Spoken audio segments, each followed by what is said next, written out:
YouTube Society, what is up? My name is Mr. Jance. I'm back with another Demolition gameplay on Studio.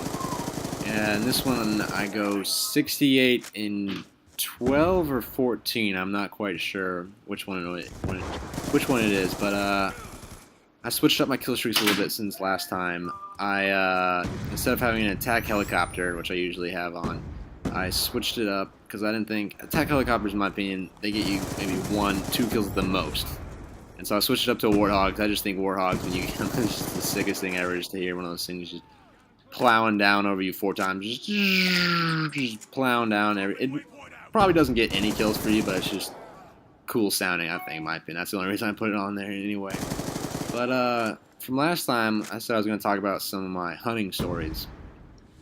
And my first one was me and my brother were on the top of a canyon and looking down, and a little foggy in the morning, so we didn't really see that much. But after it cleared up, we saw this one little buck. He was a little 2x2 crawling down. I think this was the second year that I was allowed to shoot a rifle, and me and him were on the top of it, right in the middle. And me and him just start unloading on this deer. Our rifles must not have been zoomed in or something, but we could just not hit this deer. We're just boom, boom, boom. Probably put 6 shots each into this poor thing. And it starts crawling up this hill after about our 3rd shot, and kind of goes behind this tree. And we wait about 30 minutes, and then we go down there and check it out, go behind the tree, and it's actually still alive after us putting like a pound of lead into the thing. It's just hanging out behind this tree with its foot on the barbed wire fence, and its head was just going back and forth, and it was staring straight at the sky. It was just zoned out. And we had walkie-talkie, and so I talked to my dad. I was like, "Hey, should we shoot it again, or do we just leave it alone and let it die?" And he said, "No, just leave it alone, let it do its thing." And after about 20 minutes, we're still sitting there. The thing's still not dead. And I still asked my dad, I was like, should we kill it? Because it's taking forever. And he's like, fine, go ahead. And I stuck my rifle probably about 3 inches from this thing's head and just shot it. And after I did that, its mouth just kind of slowly opened up, and steam started coming out of it. And I have about 5 deer skulls with antlers hanging up in my room on the walls, and there's one without the skull. It's just the antlers, and it's that deer. So every time I see it, it reminds me of that story of me and my brother just unloading on it. And when we were shooting it, we actually hit 3 of its legs, and I think twice in the body. So it had 1 leg that was actually still able to just move. And the other 3 were just completely blown to bits. And then my last hunting story was we weren't in the canyon this time, but we were driving around, and we see I think it was another 2x2 or a 3x3, and my brother shoots it twice. It was like the next year, 2 years later. Shoots it down, it goes down. It's laying there, and you know, I played way too much Call of Duty, so I was like, "Hey, Dad, can I get a headshot on it?" Because we didn't really care about the antlers on this one either. And he's like, "I guess so." So this one, I was farther back. I was probably 5-6 feet back, and I take my rifle on the scope and I zoom it as far out as it goes, which was probably not a good idea because I don't think I zoomed it in or scoped it in right that year. So I zoom it in all the way out, and I shoot, and I aimed where I was looking. I was aiming right at its eye, but I did not hit the eye. The bullet hit its lower jaw and just completely obliterated it. And it stood up, and its tongue, oh my gosh, its tongue was just hanging out, the full tongue, without its bottom jaw, and looked at me like, really? You had to blow off my jaw? You couldn't just shoot me in the chest like a normal hunter? And then it kind of sits back down a little bit, and then my dad grabs the rifle from me and then shoots it in the lungs, and it takes it out that way. But after we're gutting this thing, I'm walking around kind of bored, and I just see bits and pieces of teeth just laying around the grass. And that's kind of forged into my mind because I play way too much Call of Duty, so who doesn't want to headshot a deer that's just sitting there 3 feet from you? All right, and then some more stories about me. I actually in middle school got suspended for 3 days. I'm the only one in my family to ever get suspended from school, so I got in a ton of trouble.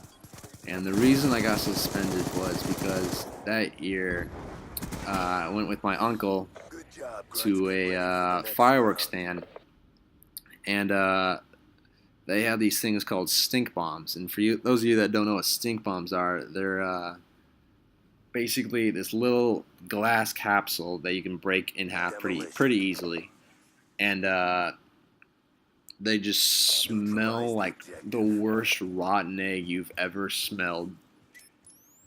And I actually, before I got suspended, I was letting these actually loose in school all over the time. I think I let like 3 in school.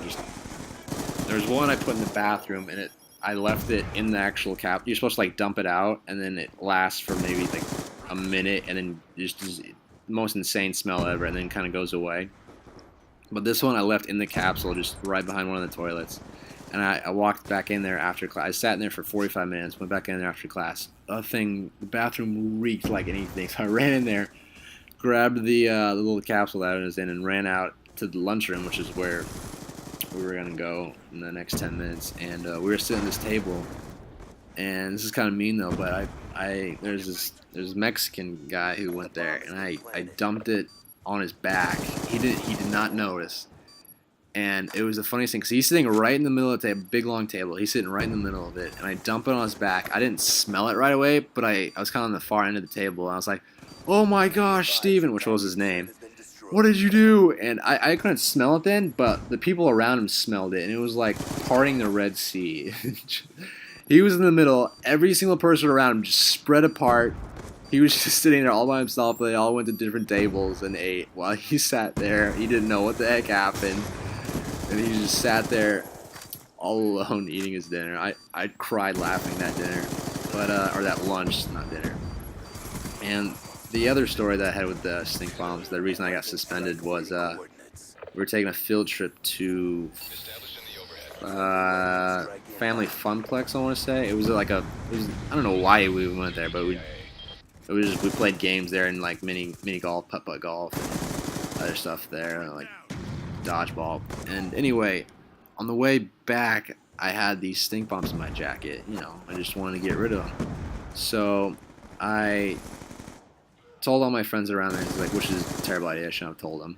Which I didn't tell anybody about the other ones. That's how nobody found out. But I told them, I was like, "Hey, I got this stink bomb, and I'm gonna open it up, and we're all gonna blame." There's this kind of larger farmer kid that went to our school, and I was like, "Hey, we're all gonna blame it on him, all right?" And so they're all like, "Yeah." They all agreed. So I open it up, and I just kind of throw it, kind of in the bus. And for some reason, all the windows were closed in the bus. There wasn't any. I think it was chilly outside or something, but all the windows were closed, and it was kind of, confined space. So we all just started gagging because it smells so bad, and we were all like, "Will," which was his name. "Will, what the heck?" Blaming it on him, and he's like, "I didn't do it. I don't know what you're talking about. I didn't do it." And one of the teachers, my band teacher, actually stands up and goes, "Hey, who's got stink bombs?" And I was like, "Oh my gosh!" And everyone went completely silent. And apparently, one of them ratted me out, and they found out it was me. And they're like, "Lance, we're gonna talk to you after this bus ride's over." So I was sitting there, just not having the greatest time of my life, the worst kind of bus ride I've ever had home. And we get back, and the principal was like, "Why did you do that?" And I was like, I just thought it was going to be funny." And she said that she felt nauseous, and that the bus driver felt nauseous, and that we could have gotten in the bus crash. And so she said, "I'm going to have to suspend you for 3 days." And I was like, "What?" Like, I thought I was going to get a detention for sure, but she freaking suspended me for 3 days. My mom came and picked me up from school that day, and didn't say a word to me on the way home. And actually later on, they're fine with it now, but later on, or that day, I got grounded for 2 months. Had to do a bunch of chores. Those 2 days that I didn't go to school, I had to write an apology letter to the bus driver, and that's pretty much how I got suspended. But later on, after that, my mom told me that I shouldn't have got. She was really surprised that I actually got suspended from school. But those are some of my stories. Let me know what you guys think. Leave a comment down below. I got another gameplay after this one I'll post tomorrow. And hope you guys are having a good day. And my name is Mr. Jance. I'll see you guys later.